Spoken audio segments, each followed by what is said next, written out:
Aya ni ijana rizuye neza. Yego ni ijana. Ni ijana riruzuye reka kwirirwa ubara usuri kubizi nakubeshya. Ahubwo ikibazo urahita ugenda uyishure. Uze siporo tugiye muri siporo nyine. Siporo nibi bitise nibi bicongwa nibi ibintu iyi ni imyenda ya siporo. Uje muri reba amafaranga ufite. Iyi shati ndayikuramo. Ubwo hirwa yahonga abagore.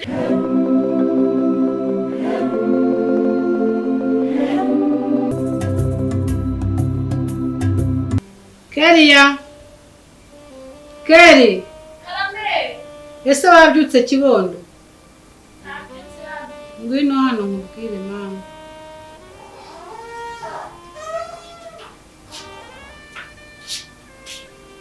Abyutse muri salo mutegereje umushyitsi. Bite? Ni byiza. Shawaje nijoro ntitwaganira. Kari bwije. Mwere mama saraho. Araho. Arakomeye nta kibazo. Sha yakoze rwose kuba yakohereje. Mu mashuri se warashoje uri mu biruhuko cyangwa warangije kwiga? Amashuri ko nyifite igihera turi muri vacances ubu ngubu.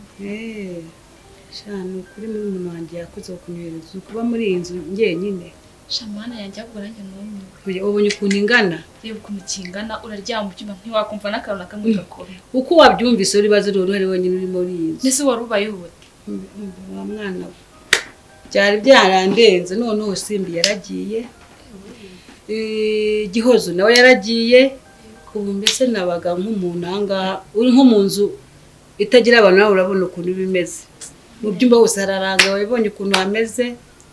Nirungu nyine bapfuye vacances nzajya nza kukwirebera. Umve nuko ikibondo bakoze kandi muri umuntu wanjye nukuri yakoze nuko yarazi muhoro narimbabaye rwose.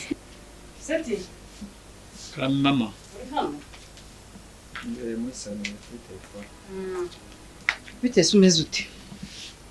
Numva meze neza. Umeze bo? Mutegeye rwose. Ndarinzanye rero kuri ya mafaranga. Ya gahunda wari wambwiye yo kujya kwiga. Nari mbaye nguhaye ngiye kuba nguhaye ya. Andi ndayagushyira kuri phone ugende wishyure. Ntabwo nari nawe. Ugende wishyure ujye kwiga. Mama. Yabare neza yo ngayo banze yamenye wi. Uri umubyeyi mwiza cyane. Nise ubundi cyo ntagukorera niki? Ni ukuri. Cyo ntagukorera nikira? Aya ni ijana rizuye neza. Yego ni ijana. Ni ijana riruzuye reka kwirirwa ubara usuri kubizi nakubeshya. Ahubwo ikibazo urahita ugenda uyishure. Aka kanya. Aka kanya ngewe rwose perimi. Ndishimye ukwezi kumwe ndaho muri perimi. Yizane rero tugure vuba. Hano nitwara neza. Ndahita nguhishiraho n'amakategori yose nkwishuriye. Ngiye nguhaye ukwezi kumwe. Ibindi byose ureye kubita byizana. Nkubone rero vuba rwose. Iyo bikora mbere yose gutya. Unese urabimbi. Mba ngeze kure. Hoye n'urinzi. Ibintu wari warankoreye burana narabonye abakobwa barakugize ikiguriki. Shaye imvura nayo nyiciye gahunda. Saa 9 n'igice we. Abantu kwe dufanye gahunda ya saa 9. Nako nyine nakundi. Nana. Arabashaka. Bino tube tuganira dore imvura nyiciye gahunda. Ese wari uri mu biki mu gikari? Undi gukora bya bindi basuzumkiye. Biri kugenda nanjye gahunda zanjye zapfuye. Sinzi ko ndibona agendera kure. Ubwo njye nayo siko wagiye. Oya ntago nagiye nagenda se gute. Yesu umeze ute ko kuva wagera hano utigeze unganiriza mu biro ko wabonye n'ahangaha. No mu kazi niba binagenda. Meze neza. Gusa ikibazo cyabayemo nyine urabona mbyuka ngenda ngagaruka n'umugoroba. Nitubona ko tuganira. Ariko njye nabonye ntari heza. Narishimiye cyane. Oya ni heza pe. Nanga haratuje. Gusa nyine nyibyibuka utumye nibuka nyine. Nibutse iki? Umuntu ejo bundi waje hano. Sinibuka izina rye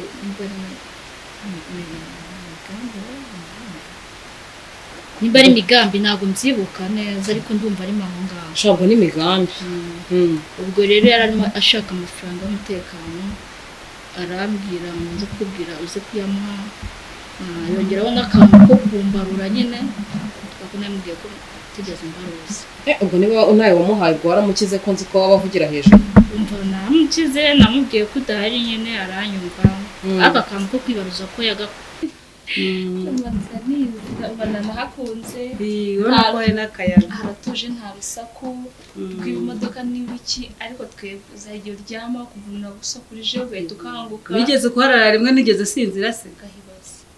Numvise urubihinda naho hegereye n'indege hari ikabuga. Nasinziriye ndarota mana yanjye cyakoze. Hano niko bimeze. Noneho nge naje gusura muri murangi hari ikabuga. Indege zira gusa urusaku ruba ruhari.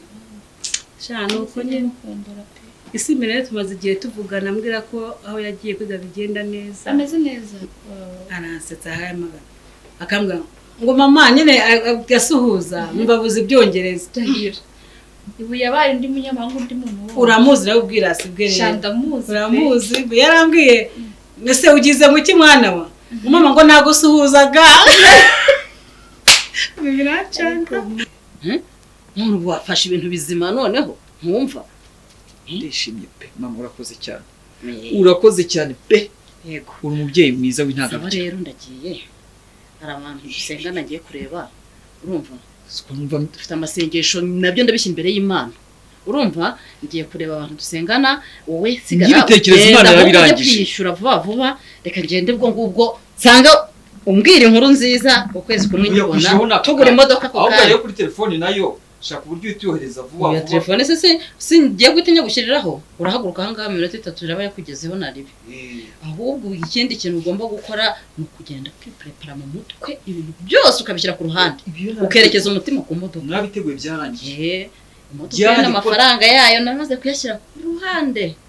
Byaranye ko n'ukwezi kumwe permigatiza. Sawa rero.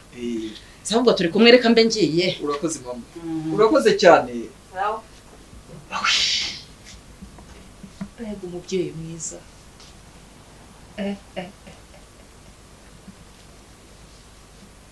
Ibihumbi 100. Nandi nagira yohereza. Cyakoze sha nyine umuntu wanjye yakoze.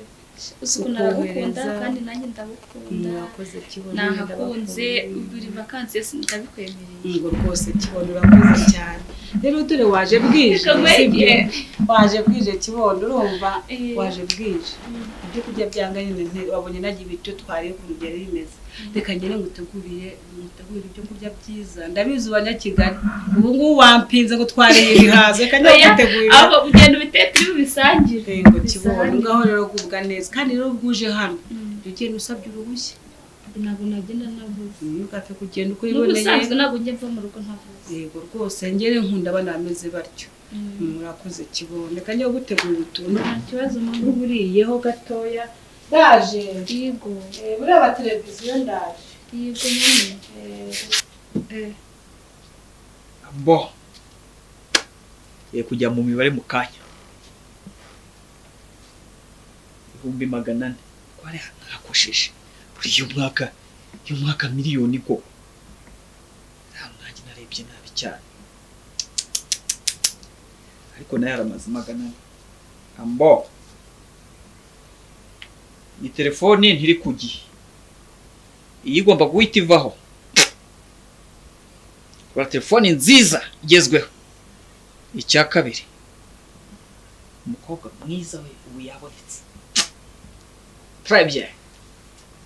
Very good.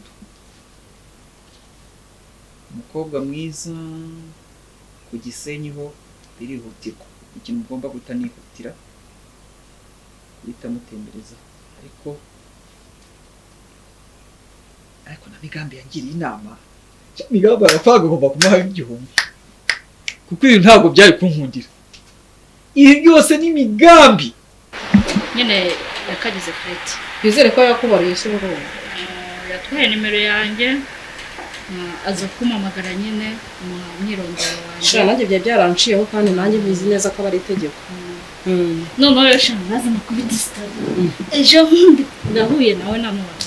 Ariko imwe n'undi muhungu nimba bamwitande muremure ukuntu.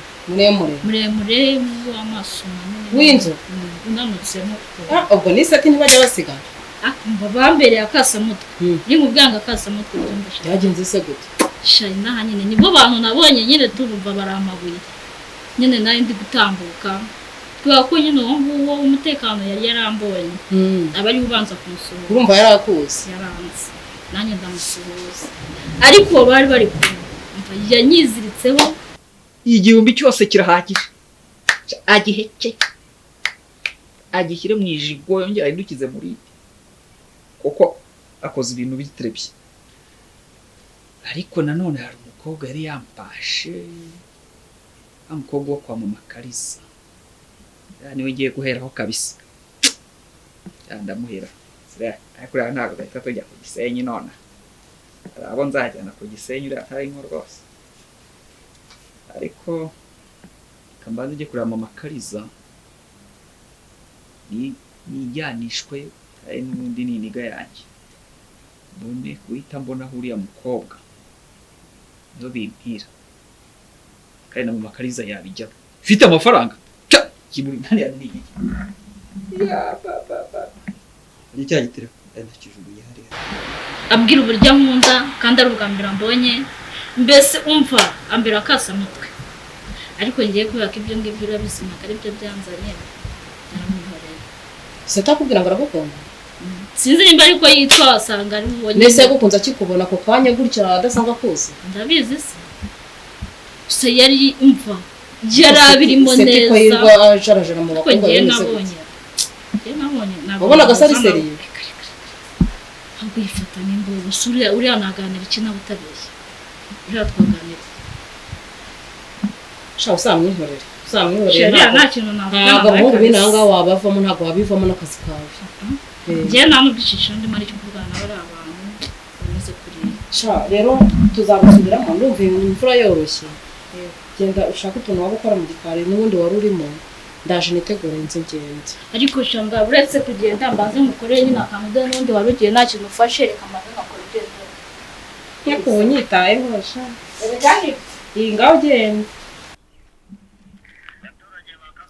turamenyesha ko hari siporo rusange turamenyesha ko mugomba kuza mwambaye imyambaro ya siporo urubyiruko n'abakuru murakenewe shayo ko mangana aringiye koko ninde we mana yanjye injira nagwa wakinze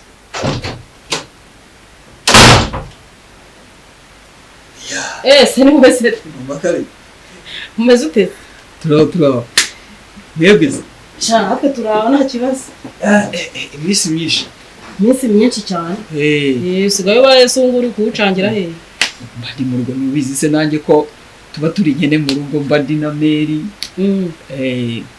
mba mufasha n'uturimo nyine murahubanye murahubanye rwose ndabizi mwemerera uriya mukecuru higa abandi reka da ariko mama wawe n'ubundi ubusanzwe abahiga abandi we birarenze kandi ngira ngo urabizi ko mu bantu umukecuru nkunda umukecuru w'isiriyasi ikibazo nuko wowe utari seriye